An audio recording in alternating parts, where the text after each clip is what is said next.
Hello, everyone. Just letting you know that I didn't prep my guest and say like no cussing beforehand. So there is some profanity in today's episode. So if you have young ones and whatnot, I would just recommend you skip today's episode. I'm not really good with the bleeping and all the other stuff in Audacity. So yeah. If you're still around, you've been warned. Enjoy today's episode. Welcome to the Starting Over Podcast. I'm your host, Edward Sheldon, aka Dark Logos, and this is the show where we look at the strategies, tactics, and mechanics behind the game of heroclix. Today, I got something very interesting going on. I have three special guests on the show, and they're probably some people that you know, some people that you don't know. Everybody's been on the show in some form or fashion in video format, but this time they're in audio only to display their full glory. I have with me Mr. Lucas Van Hollen. Hello. I also have with me Wes, Not Those Shredder Summers. Hi, guys. And I have a new member to Phoenix Nest. You saw him real briefly on the World's Wrap-Up. Azareth, say hello to the nice people. Hey, what up, everybody? All right, cool. All right, so we were having a general conversation, and in the pre-show, and this is where the show is going to go, and we're going to talk about the once and future king of who is the best region to play heroclix in the upcoming world-shattering battle world of heroclix. Because I think that's what we're in, if you guys agree or disagree. Majestics was this last weekend. I think it had a pretty good following. I think we all sort of paid a little bit of attention to it throughout the weekend and had some comments. But yeah, so let's just go ahead and set up for our viewers. Rock got assimilated by WizKids. There is no more Rock Age. Just 400 points. Was it 400 points modern? You were saying, Wes, 400 points modern? 400 point modern, yeah. Yes. So you have 400 point modern and 300 point modern, two formats. No more Rock Age, no more limited format at all. Okay. So those two formats are gone. All right.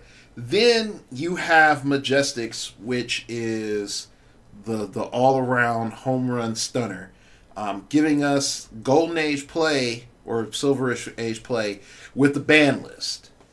And so you can go back to your old mechanics and play them in some of the dark magic. And then we also have the Texas Shootout format going down in, of course, Texas. I want to see that sort of expand to Oklahoma and Arkansas, and I think that would be huge if it expanded down to Oklahoma and Arkansas. Because I know if it was in Oklahoma, I would run down to Tulsa to play. And functionally, I see WizKids Opens dominating that Chicagoland, Indiana area, and Rock primarily dominating, parts of the South. So that leaves really open territory for the northern East Coast and small parts of the Midwest. So that's pretty much what we're going to talk about, that and maybe some other random stuff with Worlds. But so let's go ahead and chime in on that.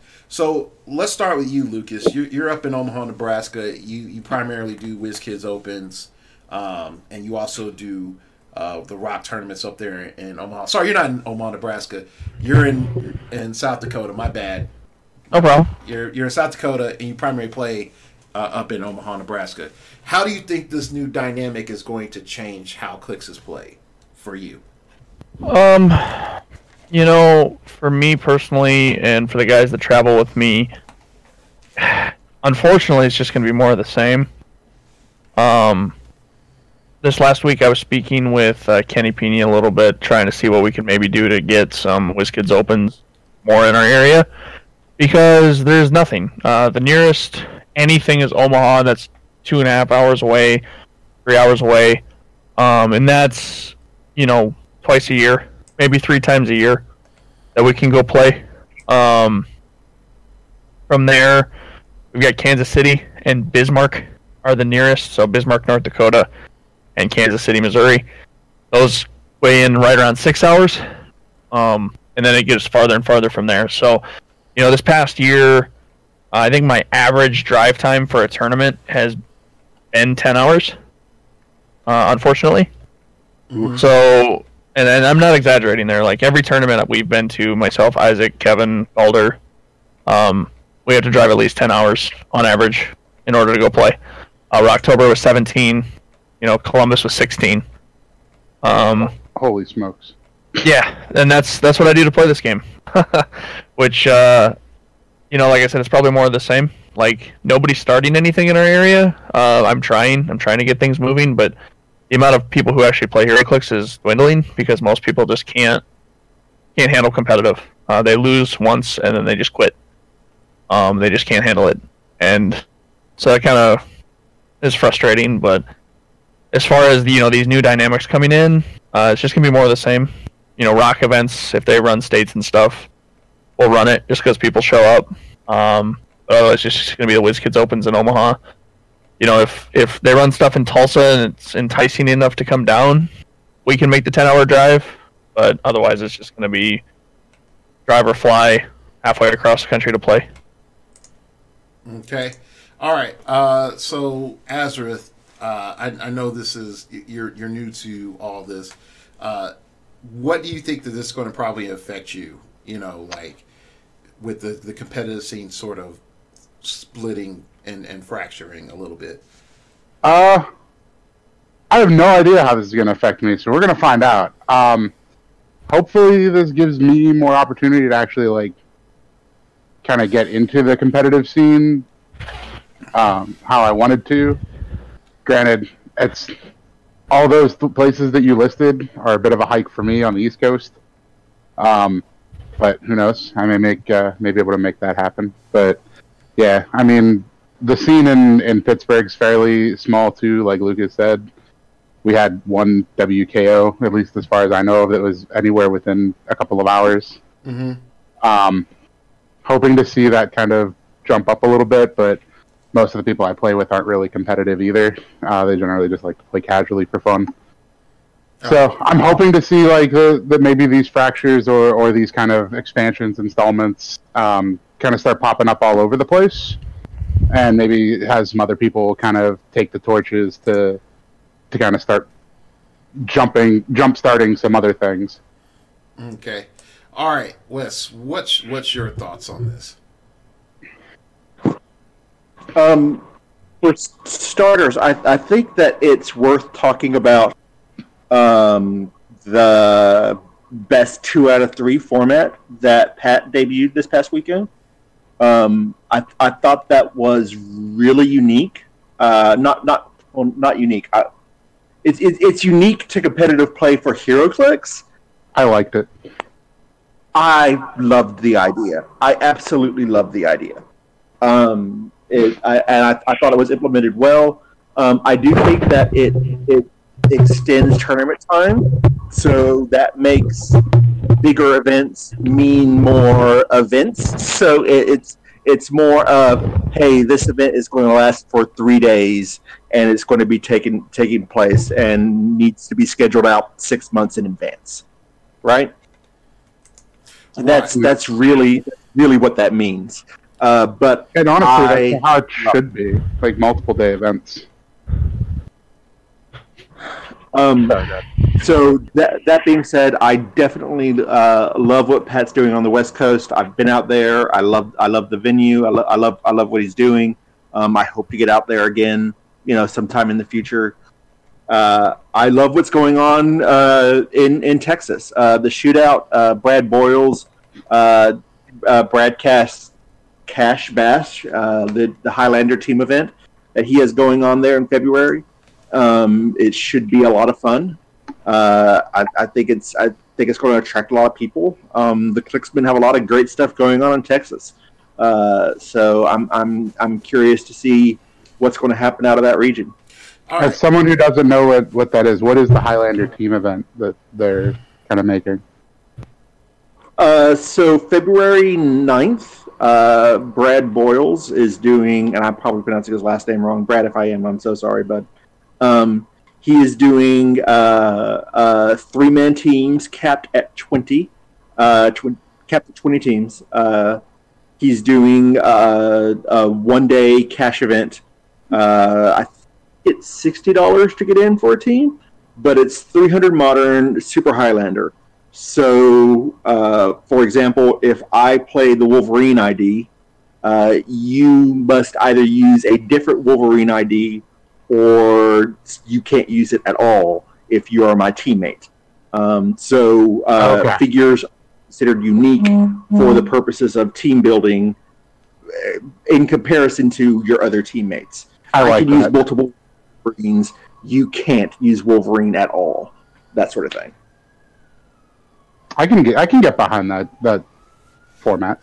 Yeah, and I think what's interesting is we now are forced to have different levels of problem solving, but I also think the biggest thing with that format that makes it interesting is it is more economically friendly than saying, hey, you have to produce, let's just say X-Men, this was beginning of the year, or sorry, not beginning of the year, like right after Nationals. U.S. Nats. And it's like 9 Wolverines. Yeah, you need more than 9 Wolverines. You probably need 12 Wolverines if we're all running, X-Men Blackbird. Yeah. So that's crazy. Yeah, so that would be something that I feel like the Highlander rule allows for accessibility. Now, where I'm looking at I thought this was going with Rock coming into WizKids. I thought this was going to be the grand unification. Like, yes, we finally have reached harmony, and the competitive scene shall now say hallelujah and thrive. But I think with the awakening of Majestics and the Texas Shootout, I think it's more Game of Thrones now. Like who is actually going to take over top spot. And so let's sort of elaborate why. All right, and you all can feel free to come at me if you feel I'm hitting it too sideways. Number one, Pat has set himself up as the not just the top player in the West Coast, even though he's quote unquote retired, but he's also set it up to allow for a platform for everybody on the West Coast to participate in. Okay, with the Majestics Open Series. He changed it from just being purely a 1K into a multi-store event that makes it invite only. None of this like I can get into the main event in the last day.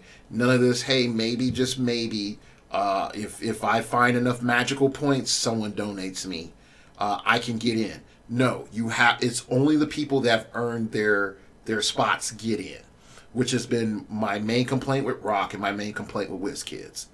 To counter that, there is a co-main event, which I fully believe in, that has stuff and has a lot of other good things that people can win. He sets it up to functionally prove who is, quote-unquote, the best player, because you have to go through so many different formats. It's not just, oh, I'm good at sealed, or I'm good at constructed, so I'm of course I'm the best player. It's like you have to go through draft, you have to go through sealed, you have to go through constructed, you have to go through, golden age. Like, you have to go through all of these elements to prove that you're the best player, and I think that's a really good metric. Texas Shootout, similar situation, a little bit more tighter on the time. And I think that may be because of, the time restraints and then trying to get everything organized. But let's just say that it's also a younger series, right? So right. I think give them time and let them wrap their heads around it. And I would not because that area, Texas, Arkansas, Oklahoma, is so dense. And is dense with highly skilled players. I definitely see a strong regional force, if not national force, coming out of that area. Well, and even in top 16 this year, you saw one of the Clicksmen newer Clicksman. He came out of Oklahoma because I remember seeing him at Tulsa a multitude of times. I think he was out of Broken Arrow. I forgot. So, but yeah, Clicksman had 4 people in the top 16 at Worlds, which is an outstandingly strong showing. Zachary Coffey, in particular, literally built his team that day. Like he had lost some of his cards and literally just pulled figures out of his box and made a team and made it to top 16. Now he had to get favorable matchups, and there was a lot of other stuff that had to go right in order for him to get there. But still, I mean, that's top 16. That means you went perfect, and that's nothing to be. I think he went 3-1 with high points, but still, he did very, very well. Yeah, and so we look at that. Okay, so sort of like coming back with that region, there's enough players in that region, and there's enough different places that you could go to properly represent that region, which also begs, creates a huge problem for Rock, because that's a good chunk of your Rock World's base, your Rock Cup base, is in terms of population is Oklahoma, Arkansas, and Texas area. So that creates a problem, especially Arkansas and Texas. Then you go in, establishing with the WKOs that you could say is, across the nation, but functionally we see where the concentrations are at. Up north, Chicagoland and East Coast. And then if you're not really in those main areas, you're not really getting that many. Chicagoland, no offense to you all, I don't know what sort of dark stuff you have on Justin Zoran. But within, I think, of like 4 hours of Chicago, you can hit like almost 20 WKOs. That it's sort of stupid. Like whoever's running your scene and whoever is, out there getting the blackmail, just, I guess, keep it up, because that's what's going to keep y'all competitive and full of con LEs, I guess. But, that area is pretty much, saturated. Northeast has a decent amount of events as well with WKOs. So when it comes down to the hearts and minds, like I see, Florida doesn't have a lot of events, because I talked to a person from down there and a couple of people from down there. There's not a lot of activity in Florida from Rock or WKOs. So that's something that's up for grabs, and possibly a region that can start trying to do its own thing. So the next question is, with this diversification, is this going to be better for the game or worse for the game? And I'm going to start with Wes. I'll start with you, Wes. Better. Competition is always better. I think that as long as WizKids doesn't, pull a trump card and say, hey, I'm going to shut this event system down and here's why, or hey, I'm going to stop supporting this vendor and here's why, which is really hard for them to do because it's sort of amorphous, right? But as long as they're not trying to, as long as WizKids doesn't take a policy to shut people down, I think that more is better. Just because it's always good to have options. I think that diversity will always make a group of people stronger, and it's. For love it or hate it, it's capitalism at its finest. Okay. All right. Lucas, what are your thoughts? I just realized my mic was the wrong way. I agree with Wes to an extent. Competition is always a good thing. That's how capitalism works. Is you have competition, which lowers prices, which in turn, makes things more readily available and people fighting to get their consumer. The problem I see is certain events they can't support actual prizing. Certain ones can for sure. Like Pat, he's not gonna have any problem getting prizing. Rock, WizKids, they're not gonna have any problem getting prizing. But like, it's hard to go a long ways for something if there's not any incentive for you to go, right? Or like if the incentive for you to go isn't good enough. Like for example, me going to Rocktober, I don't go to Rocktober to try and win money. Like, yeah, that's an idea, but I'm not naive enough to think that I normally would have a very good chance of actually making it that far. So I go to Rocktober for primarily the people that I've met there and the good times we've had. That's why I decided to make the 17-hour drive. The farther the distance, the greater the incentive has to be. And like this year, WizKids proved at Worlds that there was no incentive to go to Worlds. Like, you get to, people traveled from across the planet, not even the country, just the planet. And then they got to play 4 rounds of heroclix. Like, and that's a bunch of, if that ain't bullshit, I don't know what is, And it's one of those things where while I like the competition, I don't know that the incentive is going to be great enough in certain areas, and that's going to keep some players from coming. It's great for their local regions. Like if you're in Texas and you can drive to their shootouts, then great. But like if their prizing isn't great, then I'm not going to show up. Like in the Rock, if the Rock events aren't, if the prizing that they have through WizKids isn't substantial, well, I'm not going to go to the Rocks then anymore. Like a qualifier costs $300, and the amount of stuff that you get in that qualifier kit, I don't know that it's worth $300. Not unless they get some hella good con LEs or some shit in there. So I guess we'll have to see.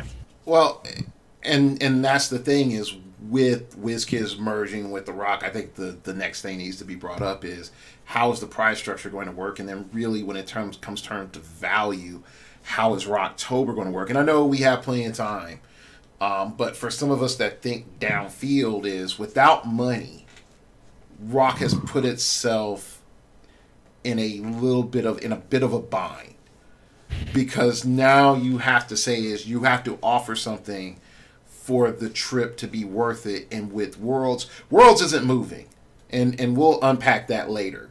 Worlds isn't moving from. Let me rephrase this: WizKids isn't leaving PAX Unplugged. They made too much money, and there were too many people. It was the same crowd from Origins, so they did not lose population, and if they did, it wasn't significant enough for them to pull out of PAX. So I'll say that right there. So if anybody that was hoping that WizKids was going to leave PAX, that's not happening. We all have to suck up to the reality that we're going to be in Philly for at least another 2 to 3 years for Worlds, or US Nats if they get a clue. But that's another story. All right, so Azareth, what's your thoughts? So I definitely agree with the other guys. Competition is always going to be better, and from the capitalism standpoint, but it's also going to be good for the community in an aspect of the more accessibility and the more availability is going to force the people running those events it's going to drive them to do it better every time and be better than the last event. Therefore, you're going to, theoretically, you should get a more quality event with hopefully better prizing as well, because they want it to be enough that you will come out to their event. So I could see that being actually really good. Again, it just all comes down to, is it all going to be centralized in like 2 locations? And then it's really difficult depending on times of year and situations for people to be able to get out to those events, especially as things are starting up where the prize support might not be worth the travel. Right. And so let's sort of talk about this real briefly. What do each of these events have to offer to get a person to come out? Because in my mind, PAX you can get some PAX and Origins make sense because you're getting first crack at con LEs. Or if not first crack for, what the rest of the world gets, you're able to get your Starro and Thanos Copter equivalent for far cheaper than the secondary international market, which I think is a great thing. But so also to PAX credit, the pricing was very much increased for the lower tiers of achievement. So, like, getting to top 32 in Worlds and getting a stack of all the ID cards, that's a thing, right? And that's sufficient, I think. Yeah, that was good. So I definitely don't want this to be a beat up on WizKids because I'm... No, it's not a beat up on WizKids. I'm definitely a fan of a lot of the things that WizKids has done. I think that they're trying, that they are obviously trying to make a better system and to do things better. I think that they ran into some things that they didn't expect to happen this year at PAX, and because it's a new venue and it's a new con for them, that's not a surprise. I'm sure that if they decide to continue to be at PAX, that negotiations will take place to make things easier for them next year. So I'm not super concerned about that. What I see, to answer your question, Edward, what I see is the Texas circuit and what's going on with Texas, and I see especially Majestic, much more so than in Texas, but especially Majestics wanting to stay focused on the money, and they're following the money, which I think is a fantastic thing. Rock dropping the money, essentially, WizKids saying, "Hey, we're going to just give you a bunch of prizing, which you're then going to turn around and liquidate for money." Fine, it's whatever. But Majestic's just saying, "Look, we're going to give you $1,000 if you win." Yeah, money talks. Period. Yeah, unfortunately. Money talks. Yeah, unfortunately, Lucas's connection dropped. You sent me a text, so Lucas won't be on the rest of the show. I apologize, people. And that's the interesting thing is, with the money sort of talking, is because I remember when the 1K used to be, you got $1,000, and that's not the case. But you get $1,000 in prizing, but I want to make it clear, like when I bring up the fact about like Worlds or WizKids event being in Philly, is and also sort of tying into the prizing. They made you sort of say, if you do well, whether it's through the main events or through battle royales, you're going to get something of significant value. And even with the battle royales, I'll be honest, if they drop the right Con LE and the Joker cards, you're going to have a spastic, like double take.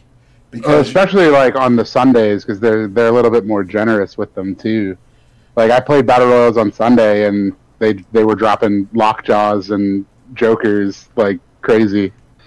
Oh, okay. So you're looking at that situation of, I know when I go to a WizKids event that I will always leave with at minimum $400 worth of value, whether it's what I buy or what I win. I'm not gonna completely brag, but now I'll brag a little bit. And I've said it in my group chat before, is that when I look at my history in teams, in Team Worlds, I have not gotten less than top four the last times. Since Mace, I've started Team Worlds, I have gotten nothing less than 4th place. So again, that's like 3 years. So I'm like, all right, well, cool. I've gotten paid out 3 years, and I can say, like, this year for being in top 4 was almost as good as being in the finals last year like realistically from a pricing standpoint. You got some good stuff for top 4. I got we got all the con LEs, all the purchasables, all the ID cards, and a prime chase set of Battle World. That's a good amount of prizing, and even those below us got prized out well. So I can say WizKids pays. Like, WizKids pays. And that's not just like the stuff that, I was able to sell on the side. But here's where people, and this is kind of coming from my history in card games, people will always flock to a cash event over a high product prize event because they don't want to take the time and the not guaranteed money of trying to sell their prizing. Because there's no guarantee in the secondary market, it fluctuates so much that they can go for guaranteed cash money or potential payout on these secondary market figures that may or may not happen. So that's where like the cash prize payout will generally win out over a lot of product payout. And I agree, because that was what was going to make The Rock stand out. And if Texas comes in and says, look, we have the money, sort of like the Arby's commercial, we have the meats. If they're just like, we have the money, I think people will come to place their bets. Now, again, that payout has to be in return, in my opinion. That payout has to at least be at minimum like starting at $250. Like for people to take it seriously, or to get people to come from outside that region. Because it's one thing to bet $60 or $100 or something, and this is a 3-hour drive. It's right. Another if you're flying in to the event. Then your pricing has to be at least, it has to be over what the expenses would be if you win. Like, right. winning has to, for a lot of people, has to come close to doubling their expense. Right. To make it worth it. Yeah. So again, like when I look at packs and profitability, I see if you're patient enough or you have the energy, you could go through and do well at packs even if you didn't break. Mm-hmm. So I see that being less of a risk for everybody else than it is, for someone to go to Rock next year, unless something with Rock changes. And I said to Howard at Rocktober, I'm like, look, if WizKids said you have a choice, you can get this full factory set of the next thing that we are going to release. You can't open it right now, and you can't put any of it on the internet, and you can't spoil it. But you'll have a full factory set of the next set. Or I'm going to give you a check for $1,000 or $2,000, and we'll buy that set off of you. Like, everybody would go, just for the pure fact of you would have that information of knowing what the next set was going to be. Every single one of the figures. Or if you just didn't care, you would just be like, I'll take the money. And I know, and feel free to tell me if this is a bad idea or not. But you win Rocktober, and Howard comes up to you and says, congratulations on winning Rocktober. You have a chance of picking 3 factory sets that WizKids will mail to you as your prize. Any past set.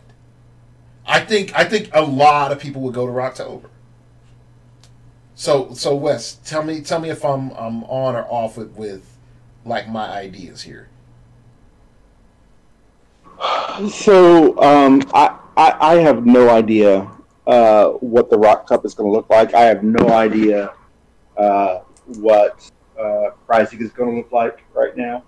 I do know that there are qualifiers being scheduled, and I do know that there's stuff going on. I don't know. I don't like the idea of qualifying for something when I don't know what I'm qualifying for. I'll say that, but as far as factory sets and factory sets, I guess I personally would just turn around and liquidate them. They don't hold a lot of value to me. So that they're not something that I'm going to hold on to. I'm just going to say, liquidate that. I want the money. That's what it boils down to me. I'm a money guy. I want the money. That's what I care about. I feel that's most people's thought processes. At least, like, from what I've been able to experience, again, coming from a different background. Yeah. So even with the money, I don't see, like, I hate to say it is, then Texas Shootout potentially is the one thing that, sorry, not Texas Shootout, the Texas Money Event or whatever. Majestic. Or Brad, yeah, the Cash Bass. Yeah, I think that could be like one of the futures that we're going to see is, is there a cash bash or whatever within 2 hours of you or 3 hours of you? Like in the FGC, they have money matches. You got your stick to the side, you got that monitor to the side, and it's like, yo, man, I got $10 money match, I got $100 money match, and I was wondering when that was going to hit clicks. Mr. Blow Your Face Off gave us sort of like a minor taste of that from an idea perspective, but not really from, a tournament perspective. But now, with everything being the way it is, I think that taste is in enough people's mouths that they're willing to be like, oh yeah, I'm definitely looking for those type of matches. Like there is an audience for that, since there isn't any. It says Rock Cup isn't doing that anymore. But let's sort of shift real quick and talk about older figures. And I really think it's a bad idea for Rock to abandon Rock Age. For a couple of reasons. Reason number one, it's in Howard's worst interest to do that.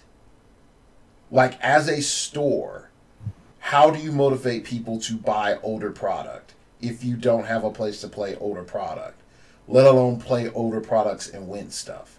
So I think just number one, it's a bad idea. Number two, it's a bad place for us because we have a bunch of older product we can't use. But then it also makes Majestics and anybody else that's willing to take up the torch have a huge market to play with. Because let's just say, the Rock Limited, moniker. If someone just says, you know what, screw it, bring all your dirty stuff out minus battlefield conditions and feats. Let's go. Bring the dirtiest stuff you can bring. That changes things. A ban list. I mean, ban list makes things funner, so that you're dealing with stuff longer than one turn or 2-turn wins. But I think there's a market for that. Rock proved that there's a market for that. So. Yeah. Anyway, I guess this is where I sort of trail off, but I think Majestics has a full opening in the market there. So I agree that there's an opening in the market. I think Majestics does it better than other people who have tried. I think that to be clear, I do not speak for Howard Brock. I have no idea about the inner workings of Rock. But I do know that there weren't a lot of Rock Age events that were ran outside of Majestics. So if the format wasn't ran, what do they care, right? If the majority of players just said, I want to run 300 modern or 300 modern limited, I don't think that the majority of people, I don't think that Howard and the Rock folks care. That being said, I think the loss of limited has a bigger impact on the competitive scene than the loss of Rock Age, because there were people who would live and die by limited versus playing modern. The Rock Age didn't have sort of that diehard crowd. Limited had a diehard crowd, seeing that go away, I think is a huge opportunity for others who want to take advantage of that. Yeah. And I think the biggest thing with limited in particular, and I hear that complaints a lot, and I think Azareth, you brought up at Worlds, is I'm tired of Colossal Retail and I'm tired of ID cards. ID cards mainly. Yeah. And I think that's it. Because it's clear WizKids will never get rid of ID cards as a mechanic. But the fact that you actually have to deal with mostly what is on field, it made Rock Limited valuable because there weren't as many things to keep track of. If most of my listeners are getting what I'm saying, is like Rock Limited is a lot funner because you can look at the board and know what you're expecting. Yeah, and right. So kind of going to what actually PJ said that weekend when I was talking about IDs, is they won't stop doing IDs because it allows players to use more of their collection, which is never a bad thing, and I agree to that. But that's why I think having a format where ID call-ins aren't as used or used at all, but then you can run the actual pieces like they were meant to be run. And I think that gives a lot of incentive to start thinking outside the box and not just how many of these powerful characters can I throw on my sideline to shore up any kind of matchup I would need. Right. And even still, there were some ideas that I feel like ID cards need to revisit. Like, the number one idea I feel ID cards need to revisit is they need to be a side replacement mechanic, not just a insane battery mechanic. So, okay, my team has a bad matchup against Wolverine Swarm. I play my ID card, I burn my 5 points, I replace my 150-point guy with, some other 150-point guy. Then I feel like, yeah, that's good insurance. I paid 5 points to make the matchup better for me, instead of I paid 5 points. You're essentially saying that you need a sort of global better suited for these foes, right? In limited, or a better suited for these foes, and that's what ID cards do. And I think that would be better. I could see that. I could see that working and actually liking that mechanic. It's similar to like a sideboard in a card game, where you put things in a sideboard to shore up certain matchups, and when you face that matchup, you can swap cards that you don't necessarily need in for that match. Right. So if you said, hey, I can only have as many ID cards equal to the number of characters on my forest, then that makes sense. Okay, great. So that means that I can replace my whole team with my sideboard if I need to. That's fine. That's completely fine. But the fact that ID cards have turned into, and I'm not harping on any particular team, when ID cards turn into alternative aggression, yeah, and that's the only thing that they're being used for, then there's honestly, from what I've been noticing, even from my short stint with competitive clicks, is your IDs are as important, if not more important, than your main force. And they are more impactful. I don't know if I like that. I see where you're going. My main problem, and I guess this is something someone competitively could or organizationally will address, is when a team can completely not have to worry about any other of its mechanics other than the point cost of one of its figures. And I won't front. I've abused it. I abused it with Mercjet. I mean, I straight abused it with Mercjet. But I mean, so again, being upfront, I mean, Shredder works because he's 150 points.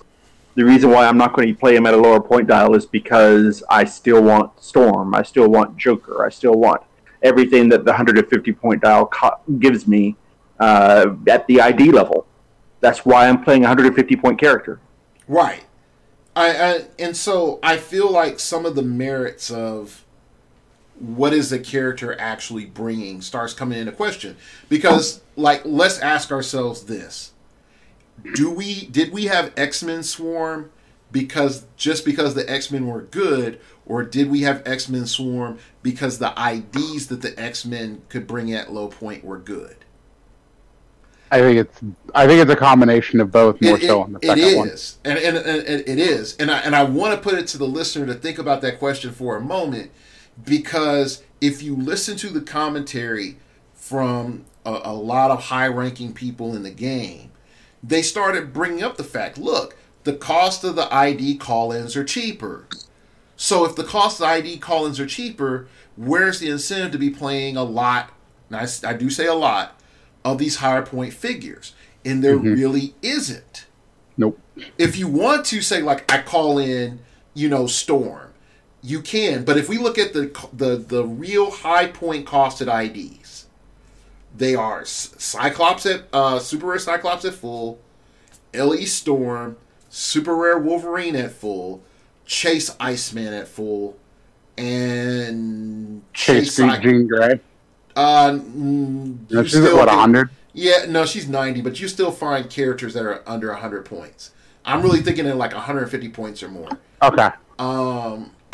There's one more ID, I think, but that's it. Like, the rest of the X-Men are pretty much all can come in 100 points or less. Yeah. So and honestly, the ID mechanic, you don't give up enough for what you get.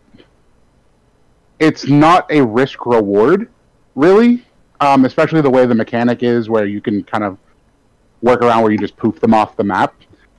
It's less of a risk reward when the reward is so high and the risk is so low. It's more of an IQ test than a risk reward. Okay. Like 3 points for a 50-point character that can basically nullify a character on an opponent's main force. That's 3 points is nothing for that. Like, the value you get from that is insane. Right.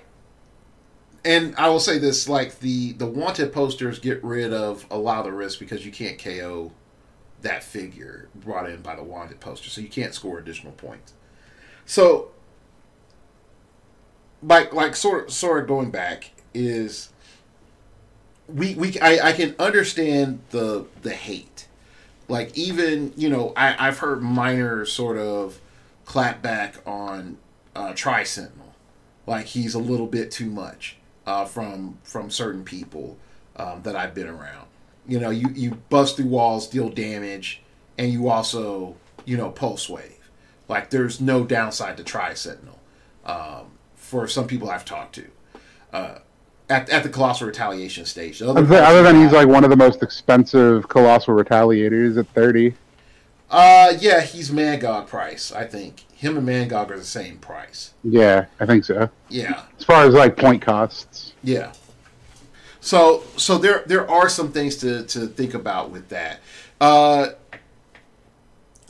I would actually just sort of think, like, could you have a tournament scene that's just pretty much like figures only, or figures only and objects only, and no retail? That's how we casually play, and it's a lot of fun when you don't have to worry about like a sideboard. So that's one thing that I hated about coming from card games is I hated dealing with sideboards. I hate them as a concept. Yeah. So what's your thoughts, Wes, as I've rambled? Sorry. I don't think that Chair Joker would be effective as a main force figure. I don't think that Chase Jean Grey would be effective as a main force figure. I think that one of the things that we sometimes lose as competitive players is the core of chess with superheroes, right? The core concept of play with your favorite figures and go smash people up. Play with your favorite superheroes or villains and go smash people up, right? Mm-hmm. Your favorite superhero could be Gambit, right? Yeah, that's mine. Or Rogue, or Professor X, or it could be any number of characters who will never actually be able to compete unless WizKids just like graces them with this god form, right? Who will never actually be able to compete unless they're brought in via an ID card, right? So I think that from a core concept, the idea is this really broadens the base, because so often the figures that we end up playing with are figures that don't really have a huge fan base following, right? Yeah, that happens in card games too. The least liked characters are the most powerful. So I think that from a game design perspective and from just, again, a capitalistic perspective, ID cards are I think a solid attempt to fix that problem by allowing popular characters to still make an impact on the competitive scene. I think the mechanic needs a little bit more of a fine-tuning. I still think it's too powerful a mechanic for what you give up. Well, and here's something that I will say they try to balance out. They try to limit it to the actual name. So they got rid of the real names, and then they tried to say, like, only characters named Jean Grey, only characters named Phoenix, Rachel Summers. They try to rein it in. Mm-hmm. And so let's just say you have the Iron Man ID card. You can never call out Tony Stark Inventor, is what their intent is. You could never break out Tony Stark Inventor. You could break out an Iron Man, you could break out somebody named Tony Stark, but you'll never break out Tony Stark Inventor. Okay? And I mean, there's several others where it's just like one little caveat thing in their name makes it so they went Doctor Strange. You could never use Doctor Strange Earth's Guardian. Right. You could never call him in an ID card. He went from being like, oh my gosh, that'd be so awesome, to, oh, never mind. Yeah. Like this isn't a thing anymore. So, like I said, I understand the sideboarding part. I think the problem comes back is making that sideboarding part something that happens either at the beginning of the game or something that can happen, I would say happen unlimited at the beginning of the game with character swap-ins, or happens like limited to just saying like, hey, you're limited to 3 ID cards per force. Well, that was the one thing I was thinking of what if there was actually, so you have your 300 point main force. What if you only had a point cap of what you could have on your sideline? No, yeah, I'm not so much with the point cap, but I do think we're sort of close to the idea, which is you have 3 characters per 100 points. You have 3 characters on your sideline per 100 points. I think a good counter is to say is you get 1 ID maximum per 100 points. So okay. I guess I don't see ID cards as a problem. Why do y'all see ID cards as a problem? Because I don't. The reward is not worth the reward far outweighs the risk. 3 to 5 points for a complete swing turn based on a single action call-in is the value that generates is astronomical.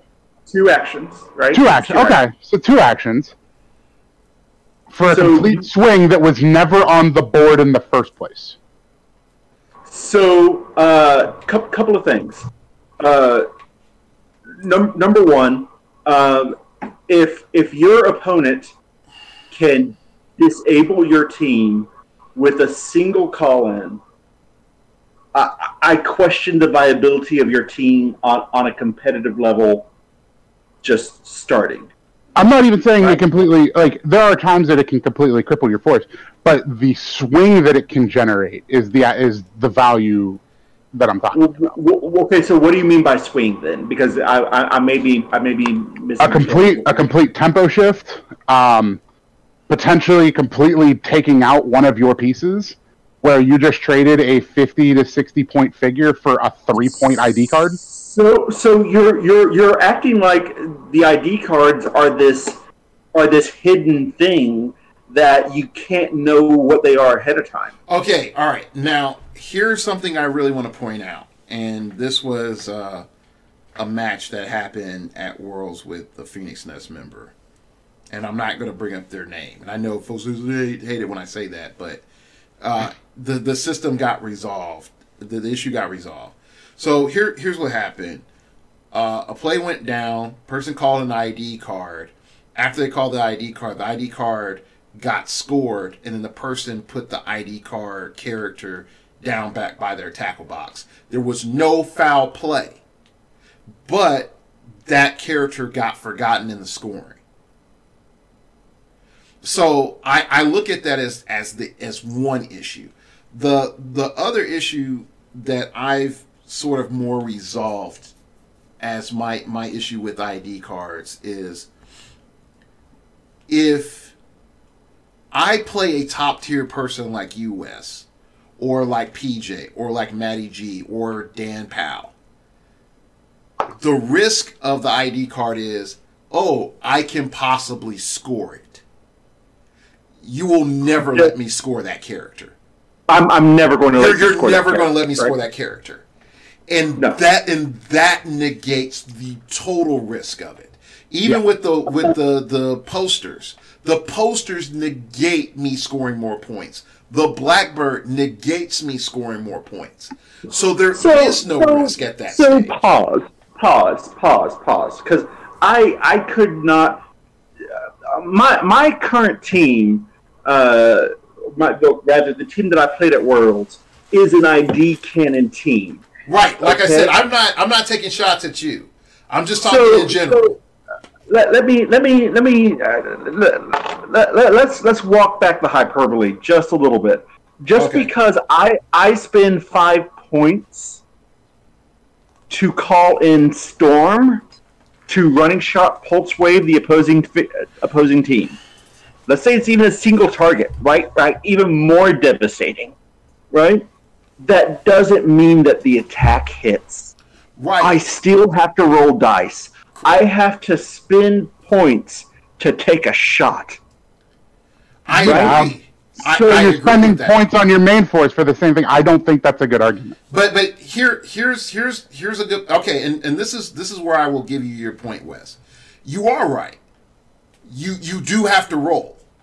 And that is a very distinctive thing. Unless you have some figure unless you're doing poison like Chamber or something like that. I think the problem more along the lines of is what we saw with Unimind pre-nerf. The amount of buffing and other silliness that also can happen. So let's ask this question then. Okay. If calling them in is in and of themselves supposed to be the effect, then I would feel like at the other stage is you shouldn't be able to buff them. You should be able to give them positive stat mods. Because again, I'm calling them in and I'm spending 3 to 5 points. And then I'm going to utilize everything on my force to potentially make this. And hell, I'm guilty of it too with my team for Worlds. Okay? I made Banshee 12-5 multiple times. Okay? Sure. To try to deal with Goblin King and other people on my team. So I'm not innocent here when I'm talking about this. So if I take away the buffing, Banshee isn't as powerful. Is he still being used? And is that still like something that I'm thinking about? Because like we bring up the fact about we're bringing in Pulse Wave characters, or bring in Storm or bring in whatever else as like sort of this play. But if we don't buff them, do they even show up on our teams? Because I know for a fact that Goblin King becomes uncounterable. Like you can't think about dealing with Goblin King unless you have at least 1 to 2 Pulse Wave IDs. With buffs. With buffs.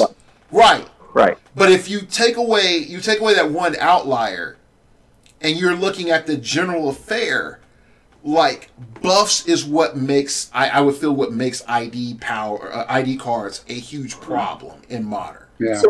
So couple of things. And it please it's very important that I finish these points. Mm-hmm. Number one, I think that IDs, and I think I've said this, if not on this particular recording, then in other venues, IDs are the direct counter to Colossal Retaliation.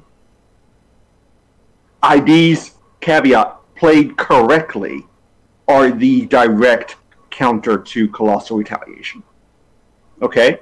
So if we talk about weakening IDs, then we also talk about weakening Colossal Retaliation.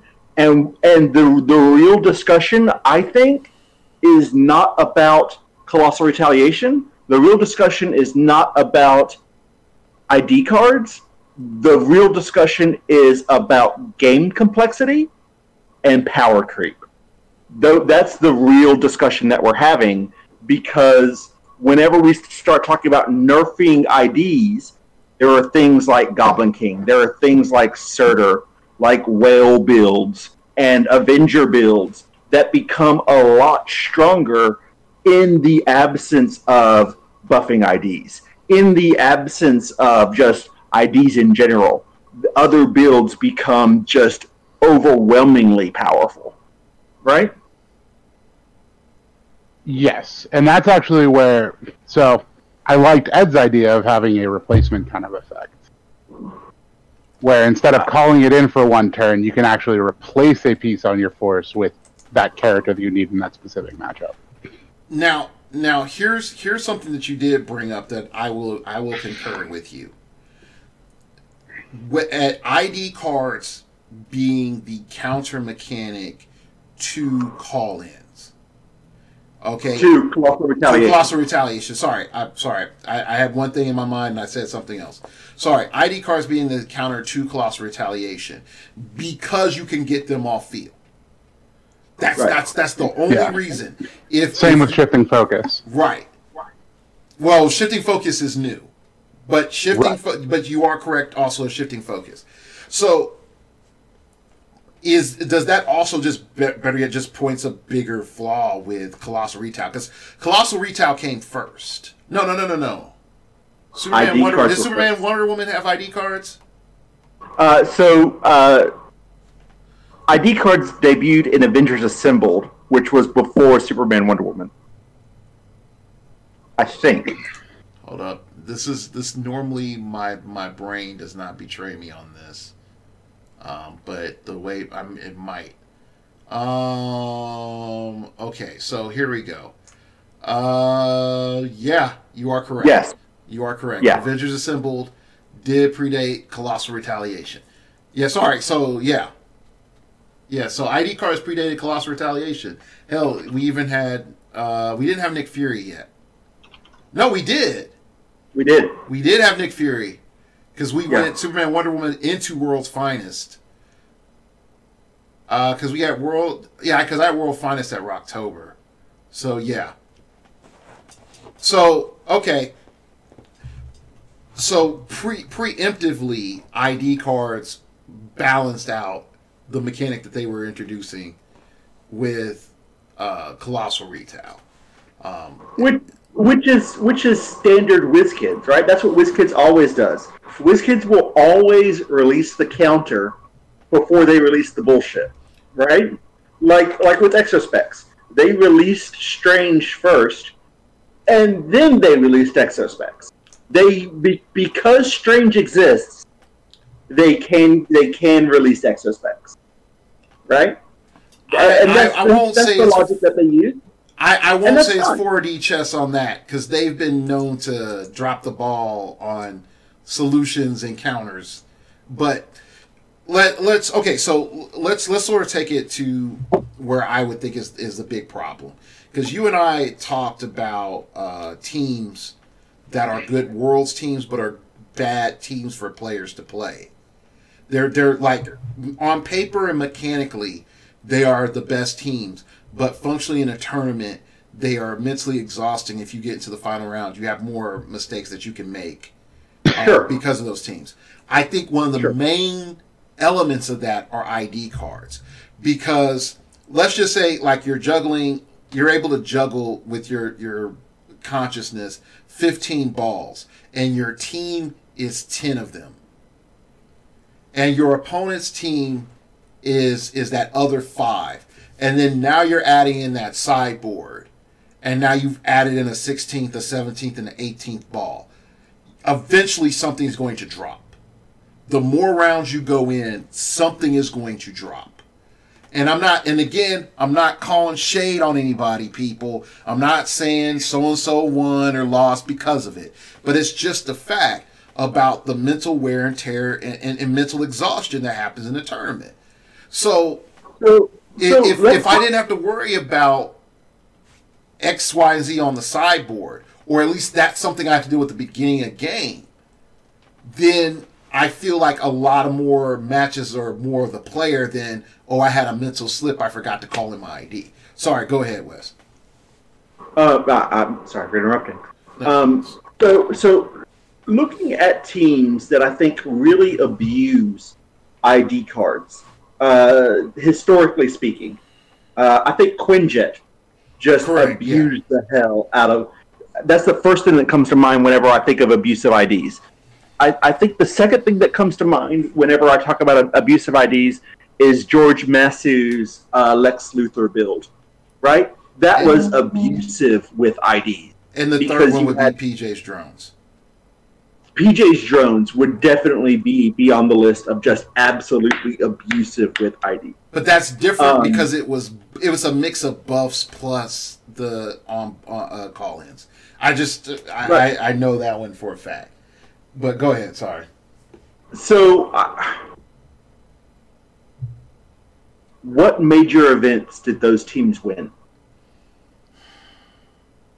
What championships did those teams win? Pat got a world championship, and he used it to win Rock Cup, I think. In fairness, it's Pat, right? Right. Well, everybody... It also was a field full of Jet, because all the rest of the resources were gone. It was Table, Jet, and Punisher Van? No. Pandora. Table, yeah, Pandora's Box and Rock of Eternity. Rock of Eternity. Yeah. So it was in Jet's favor because the batteries had just retired. So people were actually looking at Jet. The other thing with Jet as well is there were drones. And that's important. That sort of goes back to getting too much for your value. I think the problem with that meta specifically was not the ID cards. I think the problem was drones. Being able to call in Nick Fury off of a 30-point character. Yeah. Right? Being able to call in Green Arrow off of a 30-point character. That's dumb. They should never have given us that. Right?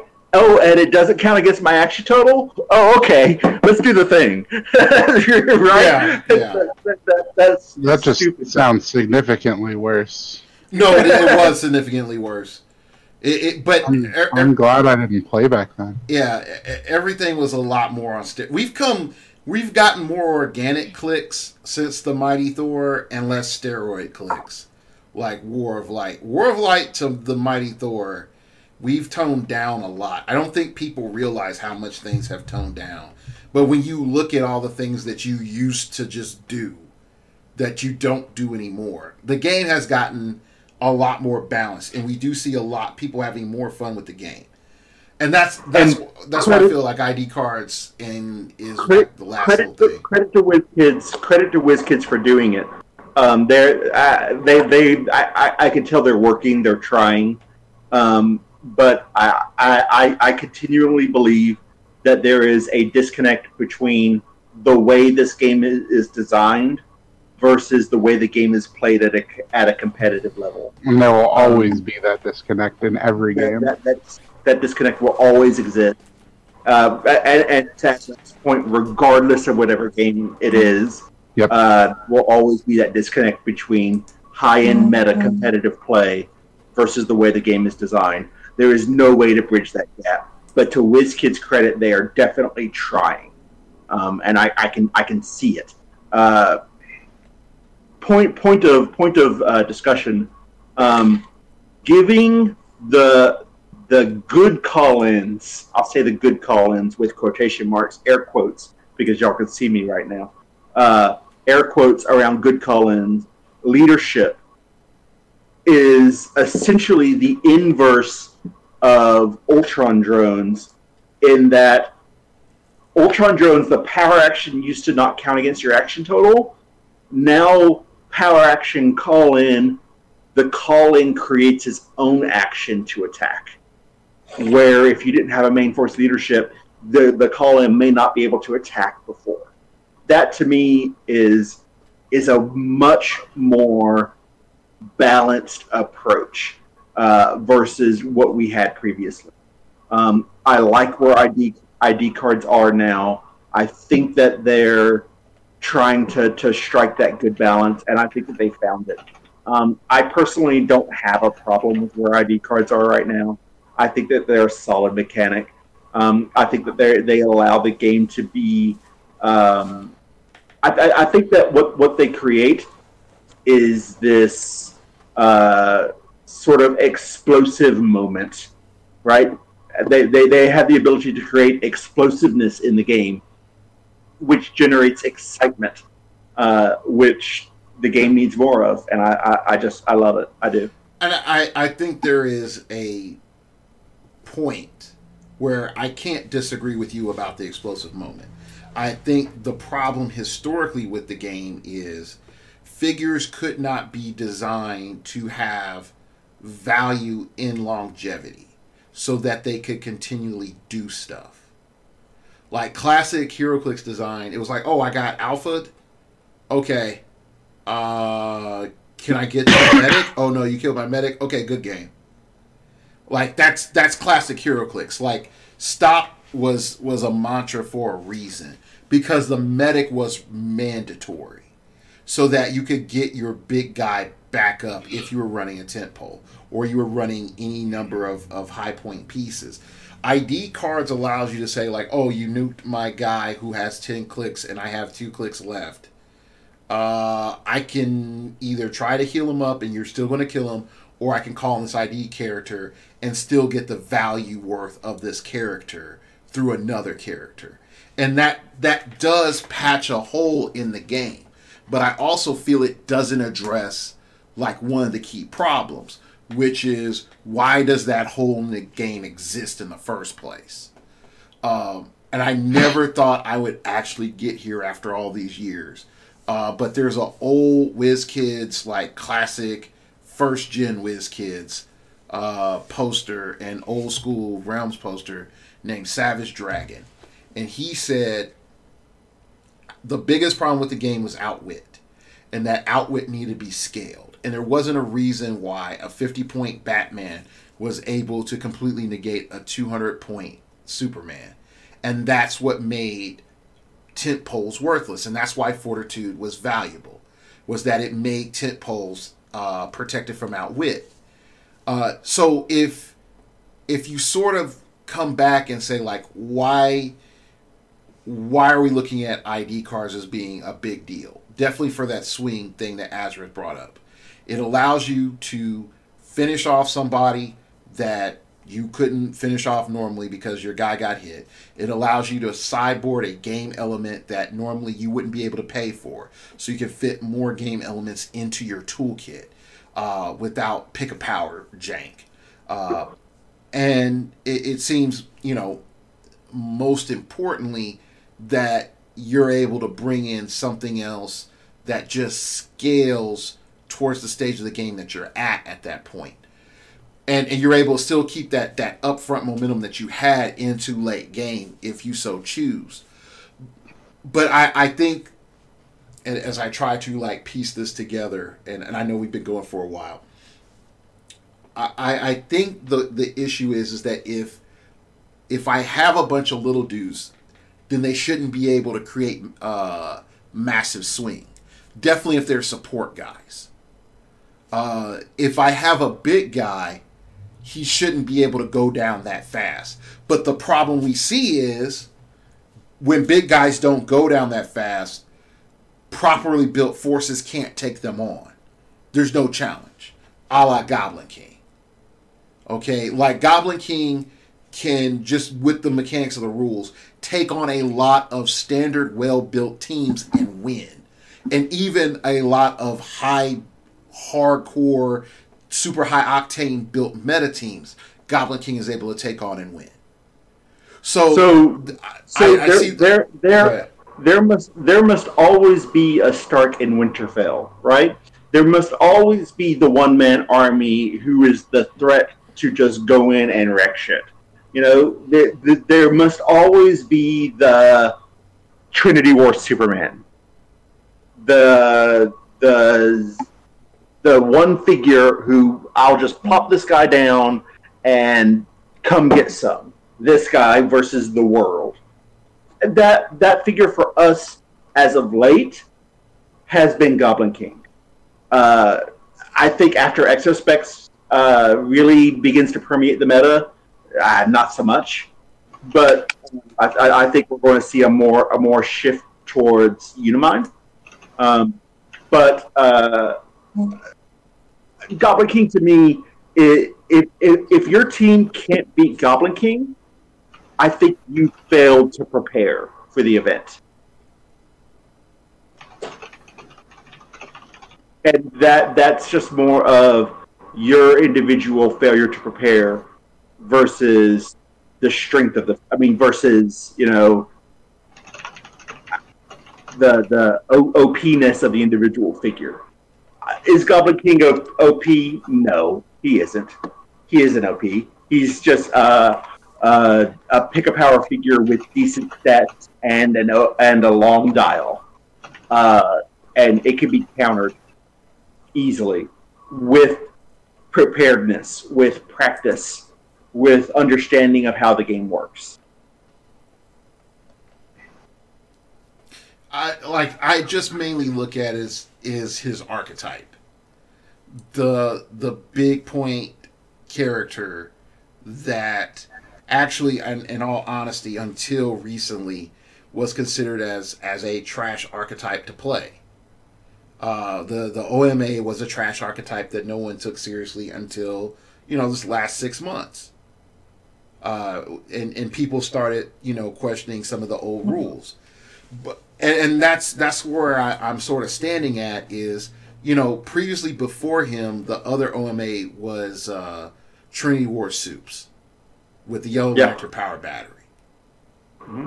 Like, he was the last, like, OG OMA when they ruled that you couldn't pulse wave and get past his battery.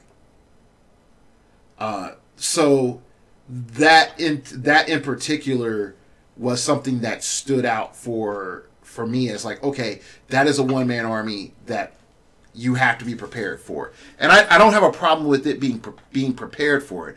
I think the question comes in is the one-man army and tent pole builds, where do they balance off if you keep ID cards in the meta, and then how do they balance off when you take ID cards out of the meta?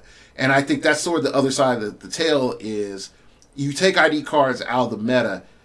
If you rewind back to, Yellow Lantern Soups, how do you deal with that? Yellow Lantern Battery and Trinity War Soups, how do you deal with that? And you would say... So he used to be a lot stronger than what he was, right? Until Nick Fury, right? Whenever Nick Fury came along, Nick Fury was like, okay, we're going to watch this. Boom. I'm just going to shoot you, and it's going to hurt, right? You are the highest point character. That means you are the weakest link. Goodbye. Right? But that's a +1, and he gives you a minus, was it -2 or -1? 2. He gives you a -2, and his leadership gives him a +1 defense. And so at the time, though, I'm calling in Nick Fury off of a 30-point character. So I'm buffing him, I'm probbing him, I'm doing the things that I need to do to make sure that attack hits, and it fucking hurts. So I think that's why, towards the end of that year, after Nick Fury and Agents of S.H.I.E.L.D. dropped, we didn't see Superman do as well. Even though he was still perfectly legitimate to play, we didn't see him do as well because Nick Fury. And even after that, he still continued to not do well because Green Arrow dropped, right? And whenever Green Arrow dropped, it was done, right? For a lot of people. Look at Dan Powell this weekend. Dan Powell's team was essentially a tent pole with Retaliation and Ultron drones, talking about Rock Age, right? That was essentially Dan Powell's goal, is I'm going to build this super fucking pumped up Unimind and have some Retaliations for additional call-ins, Ultron drones for additional call-ins, and Unimind, and Retaliation. And that was it. Ultron drones, Retaliation, Unimind. What did it lose to? It lost to ID cards. It lost to Green Arrow. It lost to Nick Fury.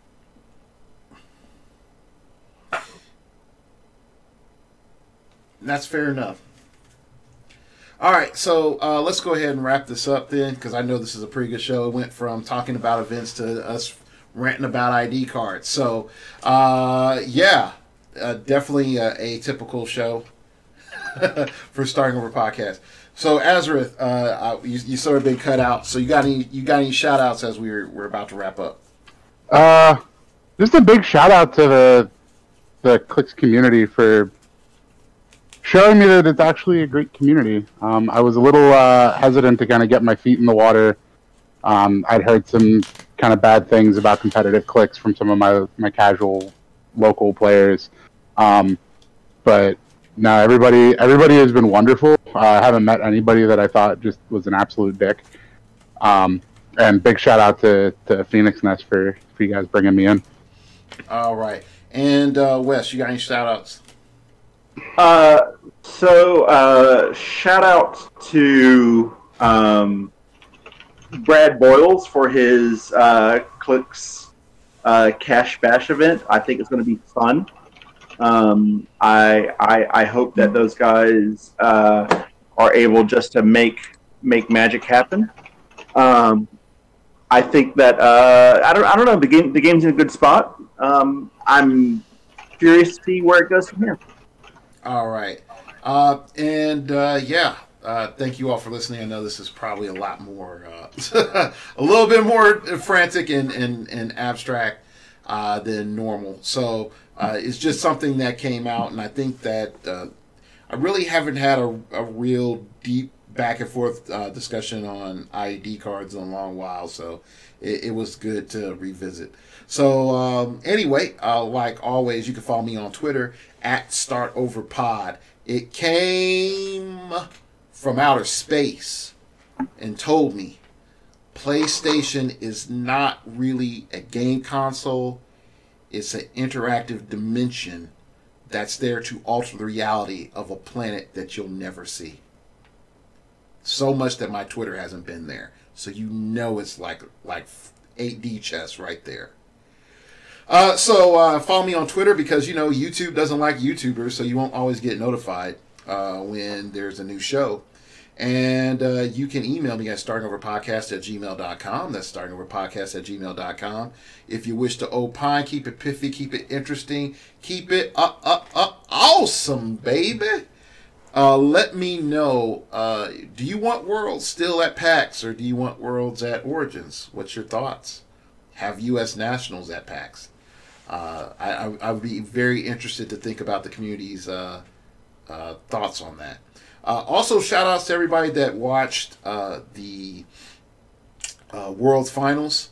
And I much appreciate you all for watching that. Also, thank you, the guy who noticed the audio. You don't know how much I worked on that. You don't know how much I worked on that. Too many hours. So, yeah. And you can donate to the show at startingoverpodcast.blogspot.com. That's startingoverpodcast.blogspot.com. And last but not least, if you want to get a shirt, you can go into the link below and get a shirt. So that's it. I'd like to thank my guests for coming on today's show. And like always,